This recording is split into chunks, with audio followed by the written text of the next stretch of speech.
Hola, hola, ¿qué tal, estimados amigos de Comunidad Cadefi? Nuevamente estamos por aquí muy contentos saludándoles a todos, ya listos para comenzar con una sesión más de nuestro taller integral de nóminas, curso integral de salarios, agradeciendo como habitualmente lo hemos estado haciendo estas mañanitas de esta semana a nuestros amigos, colegas, participantes de este conjunto de sesiones que nos brindan la confianza, que nos dan la fortuna de poder acompañarlos ahí desde su trinchera, su casa, lugar de trabajo, oficina.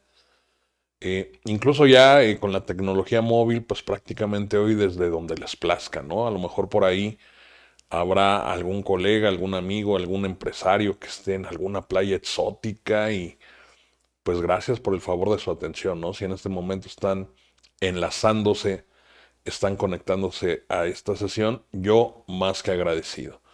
Tenemos justamente en este momento más o menos 40 participantes. Ahí se va acrecentando cada minuto el número. Habitualmente en estas sesiones que hemos visto que han despertado mucho interés, pues hemos estado rayando 250 participantes, si no mal recuerdo por ahí algún día, si anduvimos por los 270, algo así. Perdón que de pronto interrumpa, es que si no el café se enfría. Pero pues más que agradecido y por supuesto no solo que nos den la confianza a esta plataforma, a esta casa capacitadora, sino también la confianza para con un servidor. Agradezco la invitación de nuestros amigos de Cadefi, pues que de a poco nos han ido haciendo de casa, al staff por supuesto que está ahí al pendiente de todo lo que requerimos. Y pues vamos a iniciar sesión número 5, ya la penúltima sesión de este ambicioso taller, este curso integral de nóminas de salarios. Ya abordamos todo lo que es la parte de la legislación laboral. Por ahí tenemos un tema pendiente, ¿no? Que es la rescisión o terminación de relaciones laborales, pero habitualmente lo que hemos procurado es dejarlo al final, ya que tenemos bien integrada, bien concatenada la parte, pues no solo laboral, sino también la de seguridad social. Y por supuesto la fiscal, que en algún momento de la sesión del día de hoy vamos a dar el banderazo de salida para el tratamiento fiscal, el tratamiento para efecto de la ley de impuestos sobre la renta. Y al final, pues el corolario será que podamos armar una nómina, pues prácticamente desde cero, ¿no? Ya vimos cómo se determina la cuota diaria, ya revisamos cuáles son las prestaciones de ley o prestaciones mínimas. Ya abordamos un tema muy calientito en este momento, que es el tema del aguinaldo, las gratificaciones anuales. Ya retomamos y vimos este asunto de la PTU, la determinación del salario base, otras prestaciones que de pronto no siendo mínimas de ley, están en el radar del artículo 27 de la ley del Seguro Social y que pues cumpliendo algunos requisitos, respetando algunas métricas, de pronto pues no es necesario que lo integremos para la base de cotización. Ya revisamos el tema de los créditos Infonavit, las amortizaciones, y el día de ayer cerramos, que es a partir de donde vamos a retomar, en el aspecto que tiene que ver con la determinación de cuotas obrero patronales. La parte patronal, digo, está ahí de pasada, le podemos echar un ojo, lo podemos voltear a ver. Sin embargo, lo que nos va a interesar a nosotros a la hora de elaborar o preparar una nómina, pues es lo que tiene que ver con la cuota obrera. ¿Por qué? Porque revisábamos en el artículo 15 de la Ley del Seguro Social que es obligación del patrón calcular y determinar estas cuotas. ¿Sí? Ayer comentábamos que este proceso se hace a través de una aplicación, de un software llamado SUA, Sistema Único de Autodeterminación, pero que de igual manera como cualquier programa, como cualquier software, debe estar correctamente parametrizado, debe estar correctamente preconfigurado. Hay que cargar por ahí, por ejemplo, temas de índice nacional de precio al consumidor, los salarios mínimos generales, el tema de la UMA, de la UMI para efecto del Infonavit. Entonces, pues será importante, pues también tener ahí, voy a sonar muy barrio, ¿no? Pero tener al tiro ahí todo lo referente al tema de la aplicación o de este sistema llamado o denominado software. Ayer cuando despedíamos la emisión decíamos que prácticamente de suma, resta, multiplicación no pasamos, ¿eh? De pronto se ve laborioso, se ve muy contaminante visualmente hablando, porque sí son diversos ramos e inclusive tenemos algunos ramos de aseguramiento que contemplan subramos. Entonces de ahí que pues tengamos que volver a ver todo este cuadro. Decíamos que específicamente hay algunos seguros que están comprendidos dentro del régimen obligatorio de la ley del Seguro Social, que tienen ese carácter de únicamente ser cuota o aportación patronal. O sea, únicamente quien tendrá que aportar ahí los dineros va a ser el patrón, y hay algunos otros que son de carácter ambivalente, ¿no? Tanto tiene que aportar el patrón como tiene que aportar el trabajador. A la hora de preparar la nómina nos interesa lo que aporta el trabajador, porque cuando hagamos el precálculo, cuando tengamos ya el cálculo definitivo de la nómina, deben estar contempladas las retenciones, porque esa es otra obligación del patrón, además de calcular y determinar la cuota, por lo que hace a la obligación de la cuota obrera, el patrón va a tener que retener. O sea, le va a tener que retener al trabajador y el patrón se va a encargar de concatenar y reportarle al IMSS, al Infonavit, según corresponda, pues los montos de esas cuotas, de esas aportaciones. Patronal tenemos el seguro de riesgos de trabajo. Ahí no aporta nada el trabajador, como pueden observar.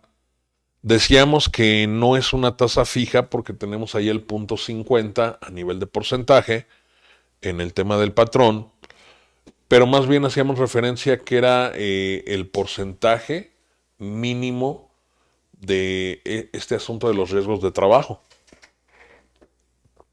Decíamos que cuando uno se inscribe, en este caso, cuando uno se inscribe al seguro de riesgos de trabajo, pues aquí lo que teníamos que cuidar es la actividad económica para determinar cuál es la prima media que nos va a aplicar. Luego ya dependiendo la siniestralidad de cada centro de trabajo, ahí es donde vamos a tener que ir haciendo una medición, calculando cuál es la prima de riesgo que va a corresponder a cada ejercicio, y dependiendo de que haya sí o no accidentes de trabajo, riesgos de trabajo, esto se puede ir al monto mínimo de prima, que es el medio punto porcentual, o puede ir incrementándose año con año, ¿no? Entonces será importante ahí tratar de evitar los riesgos de trabajo.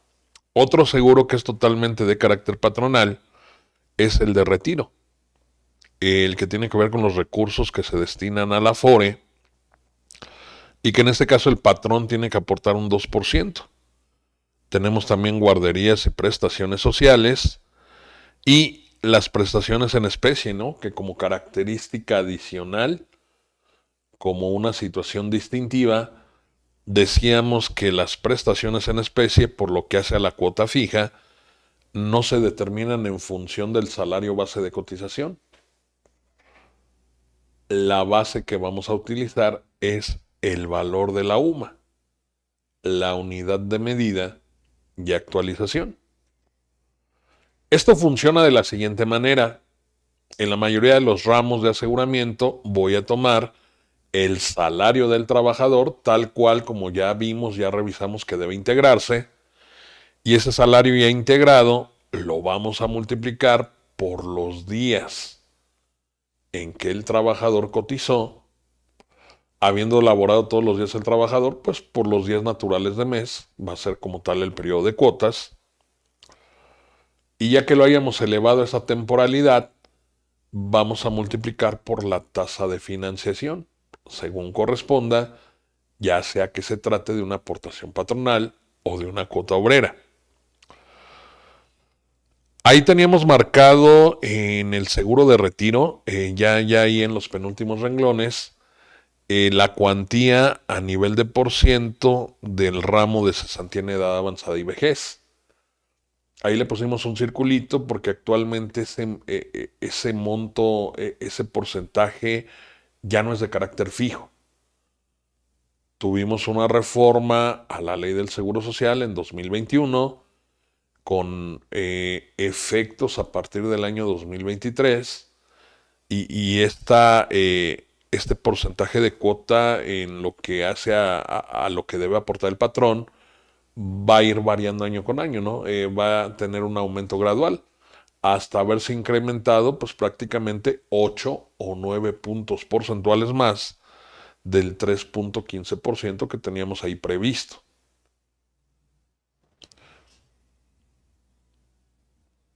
Dejen maximizo la pantalla. Ahí está, ya lo tenemos. Dependiendo de la actividad que tengamos al momento de inscribirnos como patrón, vamos a tener que elegir la actividad de un catálogo que tiene el IMSS en función de un reglamento. Este catálogo lo vamos a encontrar en el artículo 196 del reglamento en materia de afiliación, clasificación de empresas, recaudación y fiscalización. Una vez que ubicamos cuál es nuestra actividad que realizamos o actividad preponderante, por dicha actividad va a venir definida una clase. Y además una fracción, ¿no? Aunque aquí, para efecto de lo que queremos mostrar, pues no, de momento no va a ser importante la fracción. Y les comentaba ayer que dependiendo del tipo de actividad económica, la prima media con la que vamos a iniciar actividades, con la que vamos a inaugurar nuestras temporadas ya de patrón en activo, va a depender del tipo de actividad. Si de pronto la actividad económica que yo realizo, por ejemplo, despacho contable, y las actividades que se realizan, pues no requiere el uso de maquinaria o equipo complejo, tal vez una computadora, una sumadora, un escritorio, eh, pues buscando la actividad que embona o que corresponde con esta actividad, muy seguramente vamos a encontrar que la prima media con la que vamos a iniciar va a ser la de la clase 1. Y por todo lo que resta de este año, si en este momento estuviéramos operando el alta patronal, tendríamos que trabajar esta prima media de 0.54. Y por todo el año que va a comenzar, recién va a comenzar 2025, vamos a tener que utilizar esa prima media. Sería en 2026 y dado que ya cumplimos un periodo completo de 12 meses utilizando la prima media, en que tendríamos que empezar a revisar la siniestralidad del establecimiento o del centro de trabajo, para ir determinando una prima de riesgo que va a ir ya sea hacia arriba o hacia abajo en función de la siniestralidad del centro de trabajo. Yo les comentaba también ayer que si de pronto a lo mejor nuestra actividad era de la construcción o tenía que ver con, ponía de ejemplo, ¿no? Industria extractiva, pues a lo mejor la prima media con la que vamos a tener que empezar, pues pudiera ser la de la clase 5, ¿no? Por ejemplo, entonces esto de la prima media va a estar en función del tipo de actividad económica. Les decía que para empezar a revisar la siniestralidad del centro de trabajo y para tener que empezar a presentar una declaración de prima de riesgo, esa prima media con la que nosotros dimos o tramitamos el alta patronal, tendríamos que haberla ostentado un periodo completito de 12 meses.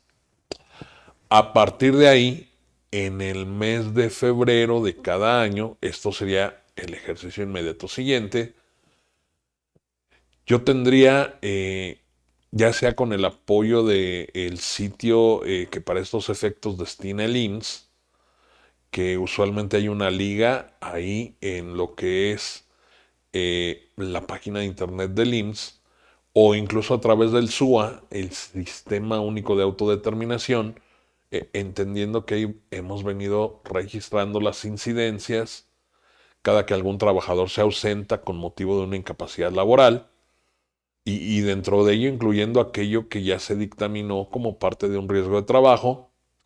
A partir del software vamos a poder determinar la prima de riesgo, ¿sí? Esa prima va a estar vigente desde el 1 de marzo y hasta el último día de febrero del año siguiente.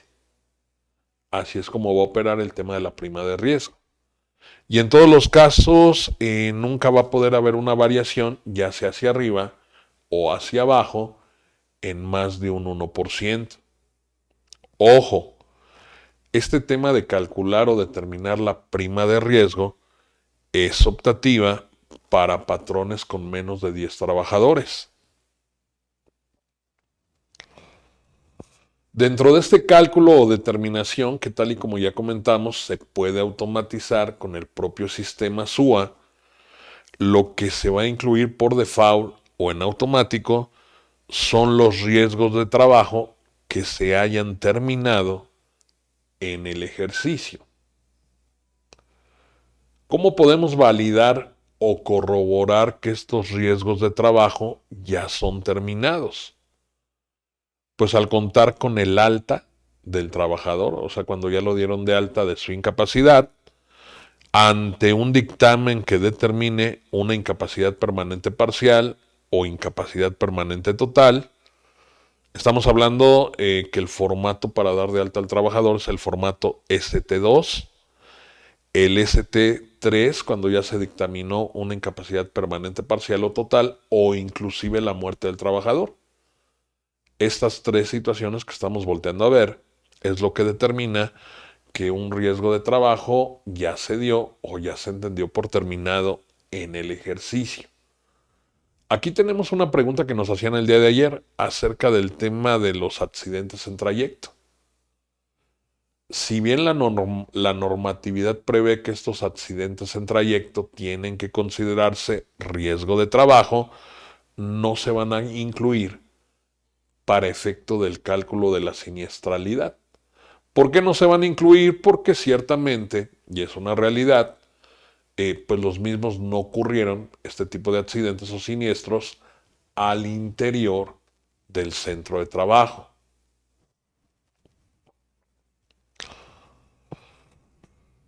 Y para determinar la prima de riesgo no hay que hacer otra cosa más que sustituir valores. Dentro de estos valores, en esta formulita que está prevista aquí, vamos a tener valores constantes y vamos a tener valores variables. O sea que van a ir en función del comportamiento o de la siniestralidad que haya tenido el centro de trabajo. Esto bien lo podríamos hacer en un Excel, ¿no? De hecho, también el IMSS provee habitualmente, le llama aplicación, ¿no? Le llama ahí software para determinar, pero la realidad es que es un Excel con macros. Y básicamente, pues hay que requisitar ciertos campos para que se sustituyan los valores que tenemos aquí y se determine la prima. Nótese que ahí en la parte céntrica de la lámina, más tirado hacia arriba, tenemos una formulita que dice que la prima es igual a S. Si buscamos el valor S, vamos a ver que lo tenemos de color azul. ¿Por qué de color azul? Porque es una variable, o sea, no va a estar fija, es un dato variable. S es el total de días subsidiados a causa de incapacidad temporal. Entonces, los días subsidiados a causa de incapacidad temporal se van a dividir entre 365. Del valor que yo determine ahí, le voy a sumar o le voy a adicionar. Ahora tenemos un valor fijo o constante. No me pregunten cómo lo calculó el IMSS, porque pues no les podré dar razón. Pero de acuerdo a esto, el IMSS supone o determina que 28 años es la duración promedio de vida activa de un individuo que no haya sido víctima de un accidente mortal o de incapacidad permanente total. O sea, finalmente el IMSS tendrá sus datos, sus estadísticas.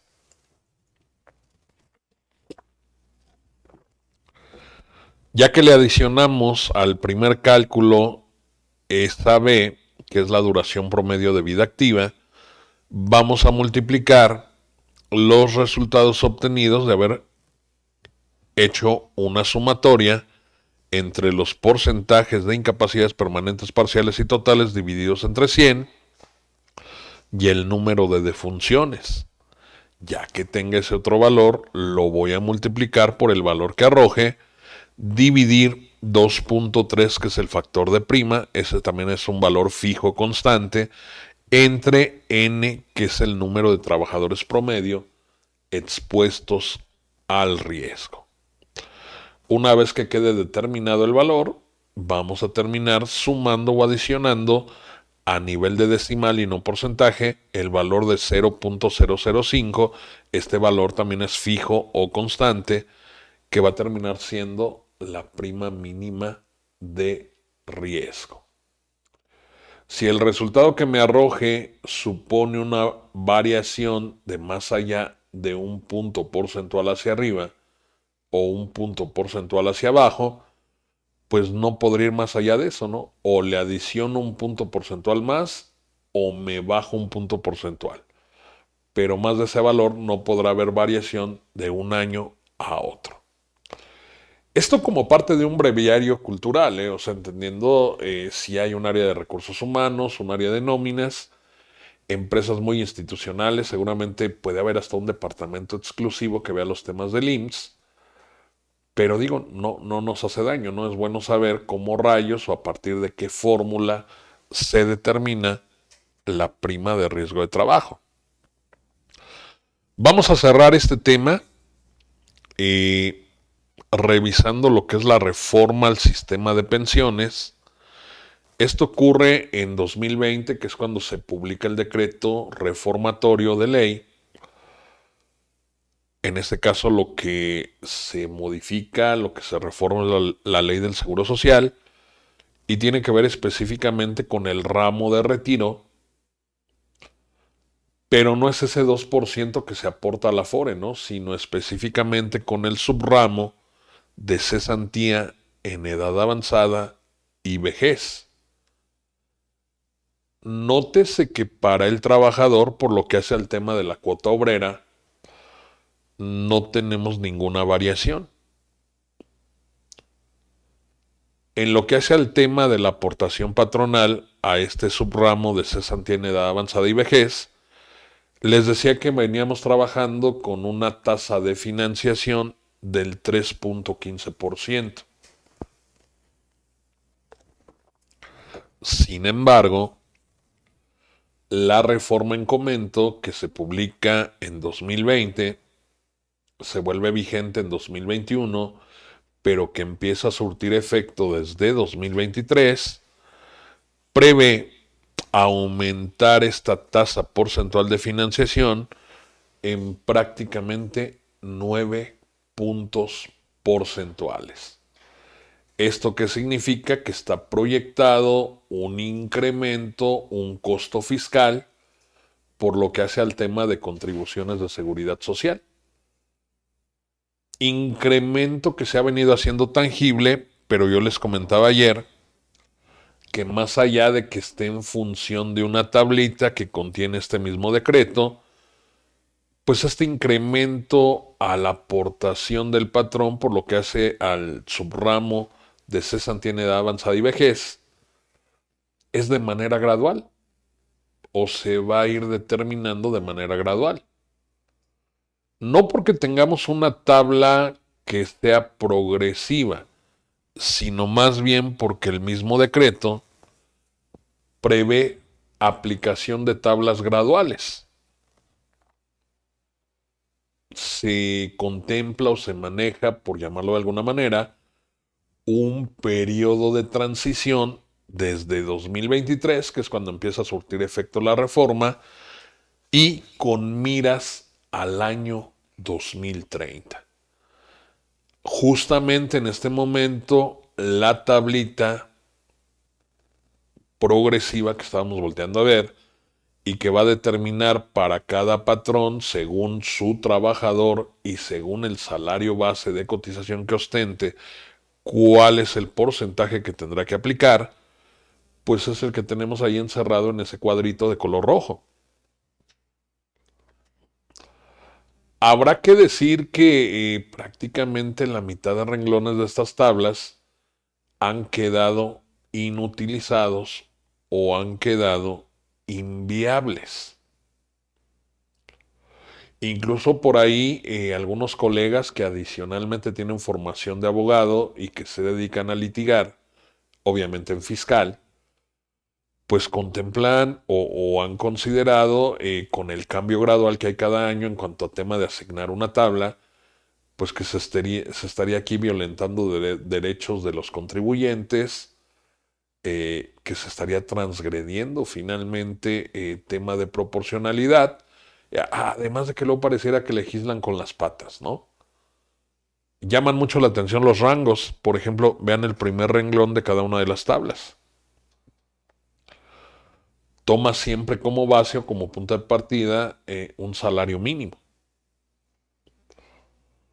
Que de entrada, pues habría que interpretar, al menos así lo entiendo. Acuérdense que en materia de seguridad social revisamos el límite inferior y el límite superior. Decíamos que el límite inferior como tal es un salario mínimo general, pero este salario mínimo general ya integrado de sus prestaciones. Y el límite superior de base de cotización, pues decíamos que como tal era 25 veces el valor de la UMA. Y aquí me dice que arranco desde un salario mínimo. O sea, siempre que el salario base esté al tenor del mínimo general, y a partir del segundo renglón me empieza a considerar, vamos a llamarle el límite superior, pero no en función de salario mínimo, sino en función de UMA. ¿Por qué les digo que lo hacen con las patas? ¿Cuánto vale un salario mínimo actualmente? Prácticamente 250 pesos, ¿no? Si no mal recuerdo, 248.93. ¿Cuál es el valor de 1.5 veces el valor de la UMA? Y van a ver y van a notar que nos vamos a quedar cortos.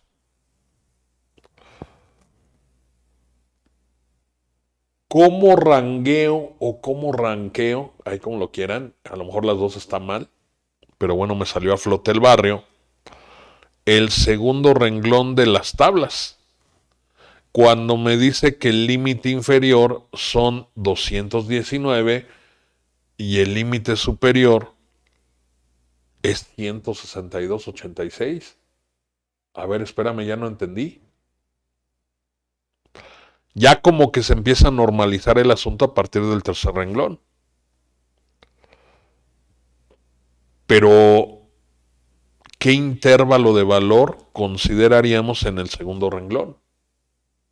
Ahora, también habitualmente nos preguntan, contador, ¿por qué tiene dos tablas?